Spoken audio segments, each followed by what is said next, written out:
اللہ نے فرمایا ان الصفا والمروہ من شعائر اللہ، یہ جو صفا اور مروہ دو پہاڑیاں ہیں یہ اللہ کے نشان ہیں۔ بھئی تعداد میں بڑے پہاڑ ہیں مگر ان دو پہاڑوں کو کیوں چنا کہ یہ رب کے نشان ہیں؟ فرمایا اس لیے کہ یہاں ہاجرہ چلی تھی۔ یہاں کون چلی تھی؟ ہاجرہ۔ اب بندہ چلے تو نشان بندے کے ہونے چاہیے یا رب کے ہونے چاہیے؟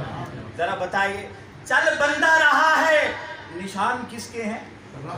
رب کے۔ فرمایا چل ہاجرہ رہی ہے، کنتو رجلہ التی یمشی بہا، میں اس کے پاؤں بن جاتا ہوں، بظاہر چلتا وہ ہے، حقیقت میں میں چلتا ہوں، حقیقت میں میں چلتا ہوں۔ فرمایا یہ شعائر اللہ ہے، نشانات ہاجرہ اللہ کے نشان، قدم ہاجرہ کے لگے نشان رب کے بن گئے۔ پھر آگے فرمایا وَمَن يُعَظِّمْ شَعَائِرَ اللَّهِ، اب تمہارا کام کیا ہے؟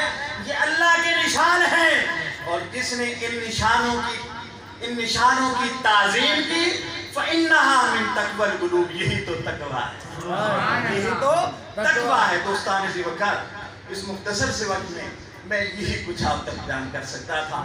اللہ رب العزت آپ کا آنا اور ہمارا آنا، ملنا، بیٹھنا، سننا، سنانا اپنی بارگاہ میں قبول و منظور فرمائے، اور محبت کی، عقیدت کی، سعادت کی، برکت کی، رحمت کی یہ جھوکیں آباد رہے۔